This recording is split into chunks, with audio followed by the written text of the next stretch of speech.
We begin this morning, though, with news some of you may already be feeling. It's very cold across much of the country, including here in New York. We're seeing record low temperatures gripping most parts of the Northeast and Midwest. Millions of Americans from Montana to Maine are waking up to wind chill alerts this morning. Temperatures plunging to the lowest levels in 3 years. Wind chills across the Midwest are expected to drop as low as minus 45 degrees, and it could get as cold as minus 35 in some parts of the Northeast today. NBC meteorologist Bill Cairns is here to break down these record low temperatures, and WNBC reporter Jessica Cunnington is out braving the elements in New York City this morning. So, Jessica, we're going to go to you first because we feel sorry for you. What's the scene like where you are right now? Just describe it for us, and how cold is it expected to get in the New York area this morning? Yeah, good morning, guys. I'm right here outside Bryant Park, where the big fountain in the center of the park keeps forming more and more icicles, honestly, by the minute. And I feel like I'll turn into that in a few minutes as well. A lot of people starting to head to work right now, and they are absolutely bundled up, which is good because we are in the teens right now. But with the wind chill, it feels like one singular degree here in New York City. So those wind gusts are definitely going to be a factor. It's what New Yorkers are going to have to battle today and even tomorrow morning, too. Yeah, that hood you have on there seems like a good way to protect yourself right now. We know several cities in the Northeast and Midwest are altering school schedules, switching to remote learning, something we know quite well, so they can keep kids and faculty out of the cold during the morning commute. Looks like folks are just whizzing by you there because they don't want to waste any time outside. Any plans like that being considered in New York City?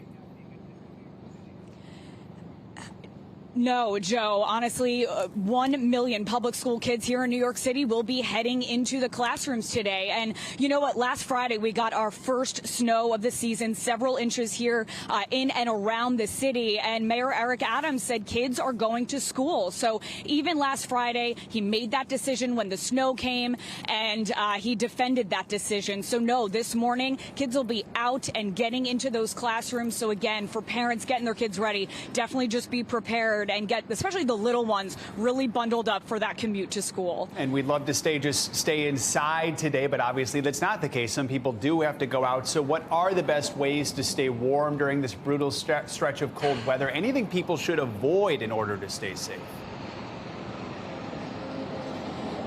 I mean, avoid coming outside if you don't have to, because this is the type of cold where it literally hits your bones as soon as you walk outside. So even if you're running down the block, getting a coffee real quick, you are going to feel this, and you're going to feel it fast. So definitely layering up is the biggest thing if you are going out for a while or even just a little bit. The layers, cover the extremities, the gloves, extra socks, obviously the hood, as you mentioned, and a hat as well. So definitely avoid being outside if you can. But if you are out and about, the layering is so key because frostbite can really settle in quicker than you think, especially when your skin is exposed. Guys? And Jessica, we will let you get back and get a little bit of warmth in. Thanks so much for being out there this morning. We appreciate it.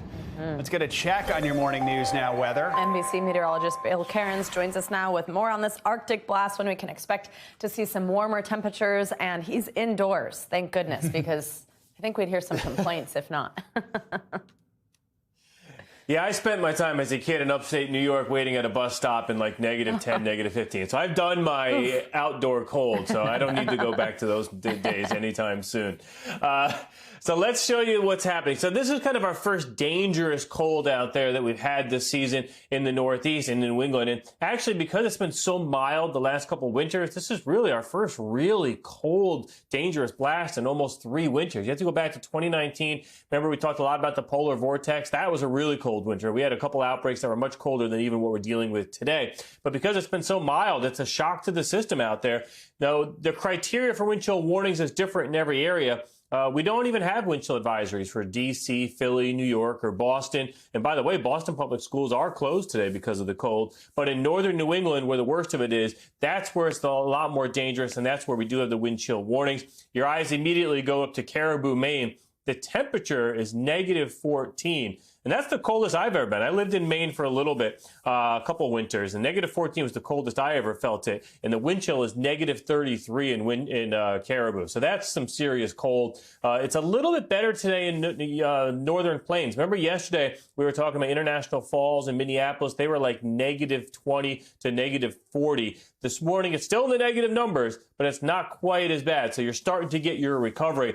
But for the Northeast, we're starting the clock on about 24 hours of really cold temperatures with dangerous wind chills, and then we'll start to improve things by about Thursday. Here's a closer view of some of the big cities, where Jessica was just standing outside. New York City's at 3 wind chill. Hartford's at negative 1. Boston's at negative 8. So once you get north of about Hartford, everyone is in the negative numbers, including our friends there from Syracuse to Vermont, which are also about negative teens to negative 20s. Now, this afternoon, we don't warm it up much. That air mass is so cold and still moving in that areas from New York City northwards, what you feel is what you get pretty much for the entire day.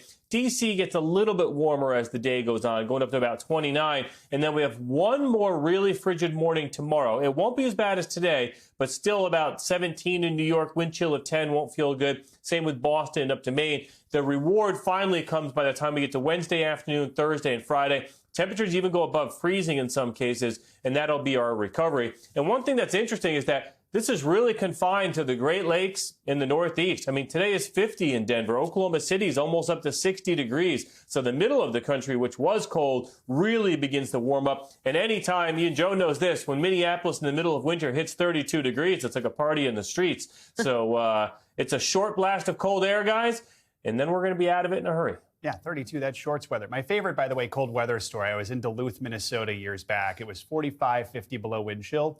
There was a guy out for his morning run. So, Bill, what I'm saying is, if you want to impress us, we need to see you running out. Yeah, I mean, you're an Iron Man. Oh. I think you could do it. My treadmill is like 30 feet that way, and that's where I'll be. All right, thank you, Bill. Thanks, Bill. All right, now to the COVID surge. The U.S. is breaking new records as the highly contagious Omicron variant continues to spread. In just the past day, more than 1.3 million Americans tested positive for COVID. That's the highest daily number since the pandemic began, and it breaks the previous record that was just set last week when a little over 1 million people tested positive in a day. This comes as number of Americans hospitalized with COVID surpasses last winter's peak, and areas first hit hard by Omicron are now seeing a rise in COVID deaths. There has been more deaths that I've seen the whole time in just 1 week that I normally see in a month, let alone in a day. All of this happening, of course, despite vaccines being readily available and 63% of the country being fully vaccinated against the virus. NBC News medical reporter Erica Edwards joins us now. Erica, good morning. So vaccine makers are now preparing to roll out boosters that are specifically meant to target Omicron. They say they could be available later this spring. First, tell us what you're learning about these boosters, but then what does it mean for people? Would this be a fourth shot for people who were already boosted? And also, could these really still be necessary by then if they're not available till the spring and we're experiencing this right here at the start of winter? Yeah, good morning, Savannah. Those are all really good questions. Both Pfizer and Moderna are working on vaccines specific to the Omicron variant. You know, this is after there's some data out of the UK that shows that protection against symptomatic Omicron infection falls to just about 10% 4 months after that initial series. Now, it's unclear still where this would fall in the process. Would it be a booster? Would it be a fourth shot? When would it be needed?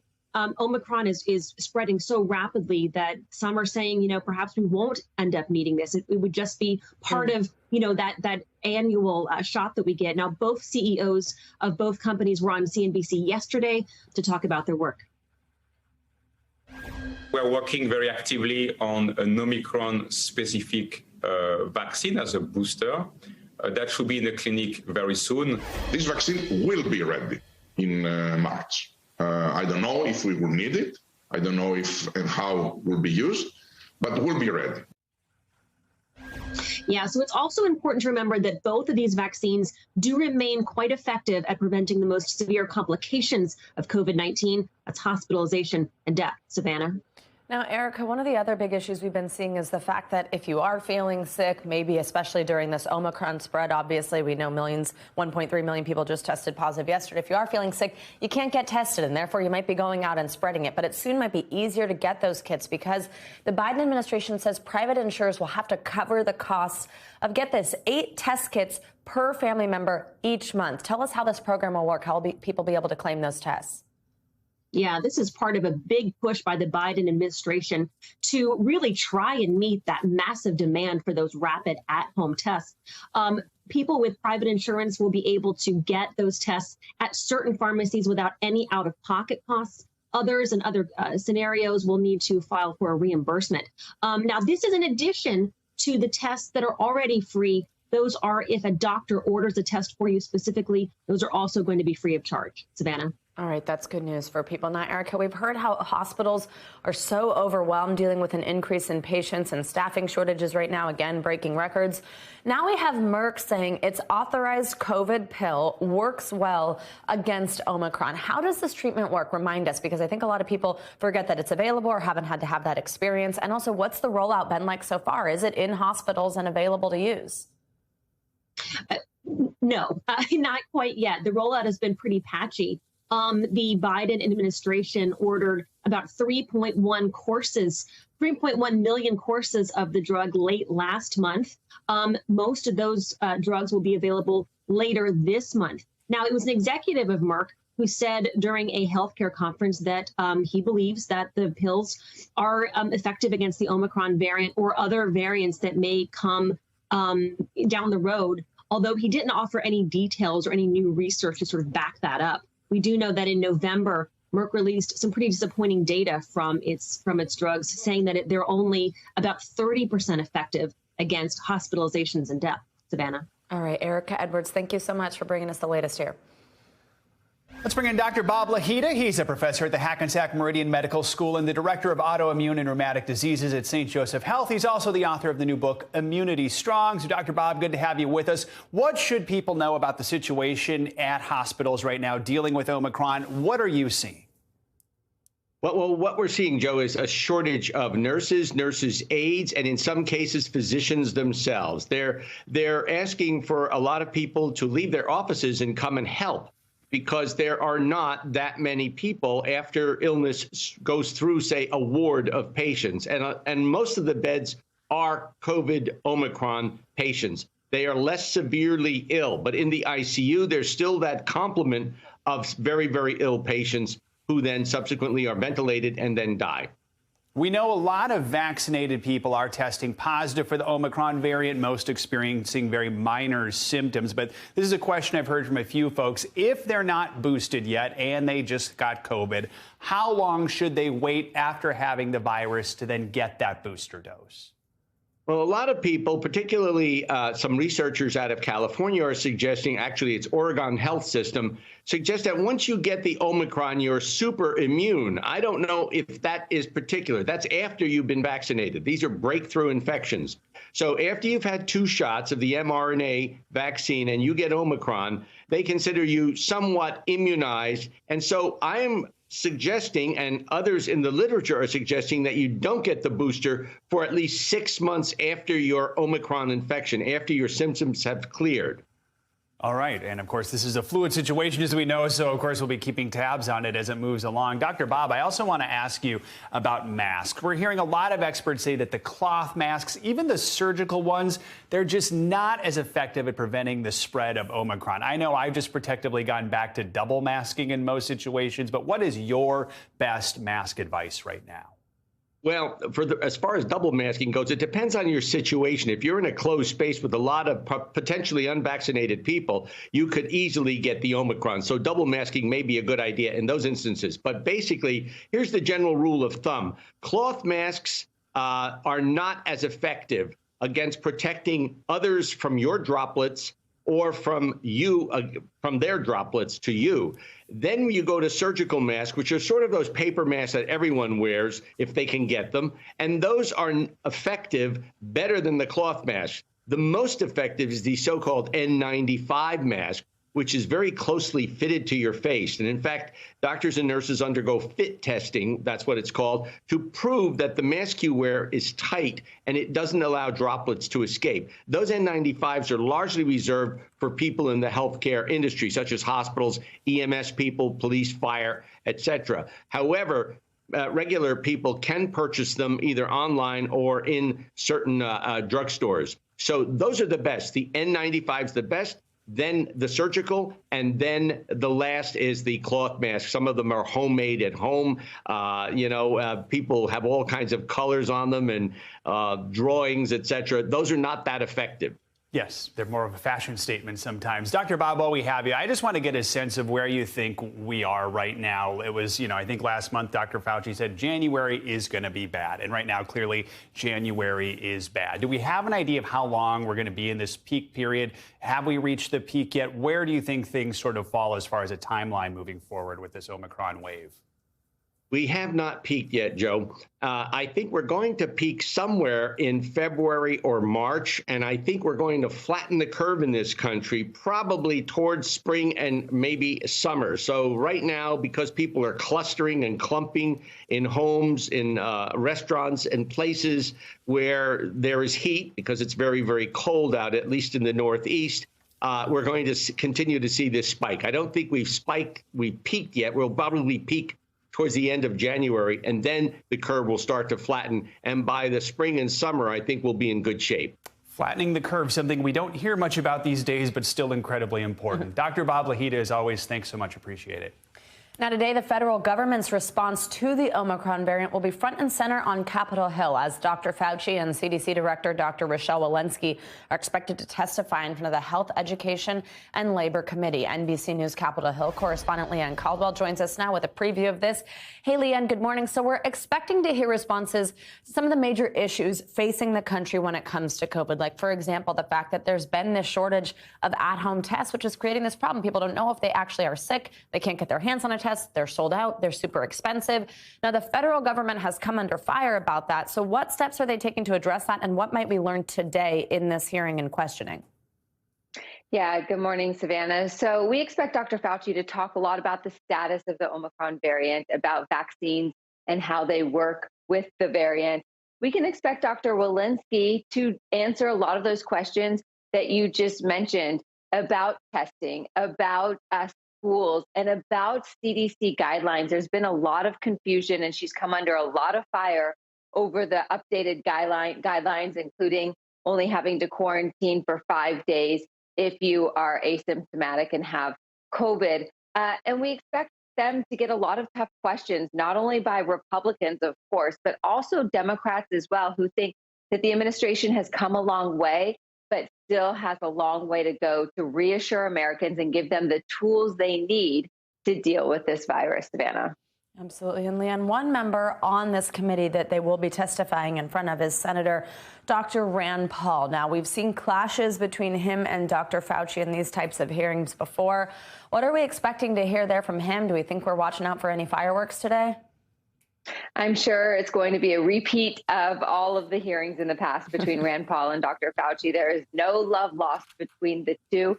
One of the things that Senator Paul continues to grill Fauci over and spar with him over is the origins of the COVID virus. We should expect him to have additional questions about that. We should expect him to have additional questions about masking, about vaccines. And so I'm sure there's going to be a lot of fireworks, Savannah. All right, Leanne Caldwell, thank you so much.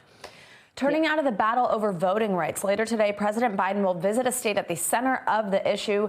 That's Georgia. That's following the somber anniversary of the January 6th riots on Capitol Hill, and Biden and fellow Democrats say critical voting rights legislation will protect future elections and American democracy. Now, the House has already passed 2 key election bills, but they face an uphill battle in the Senate as the 2022 midterm elections inch closer. NBC News received an excerpt from the president's planned speech in Atlanta tonight. It says, in part, "I will defend your right to vote and our democracy against all enemies, foreign and domestic." And so the question is, where will the institution the United States Senate stand. Joining us now with a full preview of the speech the president will give while in Georgia is NBC News White House correspondent Carol Lee. And we also have NBC News correspondent Blaine Alexander in Atlanta for us. Good morning to both of you. Carol, I'll start with you to just get a general overview of what this speech will lay out. What do we know so far that we can expect to hear? Well, Savannah, we know that the president, according to the White House, is going to make a very forceful case for the Senate to pass voting rights legislation. This is really the most that he's spoken on this issue. They're billing this as a major speech, and they're saying it will build on his remarks last week on January 6th, where he touched upon voting rights issues while really focusing on the attack on the Capitol that day, but still made a bit of a plea and a bit of a preview of what he's expected to say today. Take a listen. We have to be firm, resolute, and unyielding in our defense of the right to vote and to have that vote counted. Now, White House official also says that the president is going to call on the Senate to change the filibuster rule so that they can allow voting rights legislation to pass. It's been held up in the Senate by Republicans using the filibuster to block it. The president has said before that he would support a sort of carve out for voting rights legislation in terms of changing the filibuster rules. But this is really the first time that he's putting himself squarely in this fight within his own party, because they are not united on this issue. And it's going to be a little bit of a battle for the president to get all Democrats on board to change this rule and then pass the legislation. Yeah, definitely a battle. All right, Blaine, let's bring you in here. So Georgia, where you are, is a significant location for this speech. So the two pieces of legislation Biden will address are the Freedom to Vote Act and then the John Lewis Voting Rights Advancement Act. Lewis was, of course, a legendary civil rights activist who represented Georgia for over 30 years in Congress. What would both of these bills do if signed into law? Well, Savannah, good morning to you. You know, collectively, Democrats say that they would essentially protect voting rights. You know, between the two of them, they would expand access to the ballot. They would expand, make almost universal access to mail-in voting. They would make Election Day a federal holiday. And this one is key. It would require federal oversight or federal approval for any elections changes that were made at the state and local level. Now, people who are pushing for these laws say that that last point is key because they point to states like Georgia. You know, of course, Georgia flipped blue in 2020 for Joe Biden. It also sent 2 Democratic senators to Washington, giving Democrats control of the Senate. And so soon after that, the Republican-led state legislature passed a law that Republicans say makes elections more secure, but Democrats say amounts to voter suppression. So now people are pointing to laws in states like Georgia and 19 other states around the country that have passed similar laws saying, look, this is what happens when states have control. That's why the federal government needs to have oversight when it comes to any sort of election changes made. Savannah? Absolutely. And so, Carol, let's get back to what you were talking about basically this uphill battle that he has in order to make this federal legislation. To Blaine's point there, I mean, how does Biden think he could actually get this done with how much of a fight this has been through Congress? Well, look, this is a really heavy lift for the president, and the White House is putting him out there on a limb saying that he's going to get this done. And there's what he's facing are a lot of cross currents really within his own party. This is not necessarily a battle just with Republicans, because what they're trying to do is just to get Democrats united in the Senate to get this through. So the president's under pressure from voting rights activists who are saying he hasn't done enough. He's under pressure from members of his own party who say, look, it's not time to change the rules of the Senate to get this done. And yet you hear the White House saying that the president expects that this will be a success. Let's just take a listen to White House Press Secretary Jen Psaki on this point. His plan is to sign voting rights legislation into law. That requires a majority of senators to support it, even if there are changes to the Senate rules, which is something the president has expressed an openness to. So I think, Savannah, what you're going to see after this speech is really when the work starts to get done, where you're going to see the White House and the president trying to find a way to thread the needle here and get this legislation passed. Yeah, absolutely. And Blaine, multiple voting rights groups in Georgia wrote a letter to the president calling his upcoming speech just for show and saying that they need real action. What have you been hearing from them? Tell us more about this. Well, Savannah, I actually spoke to the head of one of those groups, and she was very strong in her words of, listen, don't come down here, essentially, unless there is a plan for how the president is going to make sure that these bills become law. She says that she almost sees this as a waste of time, as an empty gesture, essentially saying that this is a speech that could have been given back in Washington, but all of the time, all the focus, all of the resources need to be on actually getting these bills through. Here's a little bit of what she told me. Take a look.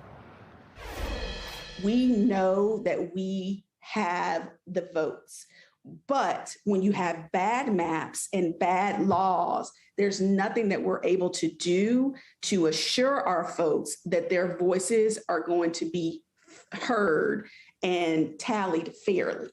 So we're asking the president and Congress to come in and act as an impartial referee by passing these laws. Now, that was Kendra Cotton. She's the COO of the New Georgia Project. Their group was certainly played a large role in turning out voters, registering voters. They were knocking on doors. They were making calls. They were sending texts. They were getting people to the polls. They really played a big role in flipping Georgia blue back in 2020. So now what she's saying essentially is that if these laws do not pass, they're going to face a very uphill climb when it comes to the midterms this year. Savannah. All right, Carol and Blaine, thank you so much. Blaine, great to have you back with us after maternity leave. It's so good to see you. Thank you both. Thank you. Now, this morning, planes are flying again nationwide, but on Monday, flights at all West Coast airports were grounded by the FAA for several minutes. It happened around the same time North Korea fired a missile, although it's not clear yet if there's a connection there. Tom Costello, of course, covers aviation for us and is at Reagan International Airport with more. Hi, Tom. Good morning. Hey, Savannah, good morning. So, yeah, this was, in fact, something that really kind of immediately put everything on the West Coast in a freeze. It didn't last long, 5 to 7 minutes, but it underscores the potential threat perceived from North Korea. What the ground stop means, flights could not take off. Some flights told they had to land. It happened late Monday. North Korea launched what appeared to be a ballistic missile into its eastern sea, the rogue nation's second missile launch in less than a week. About that same time, air traffic controllers at some U.S. airports in the western U.S. heard ordering ground stops.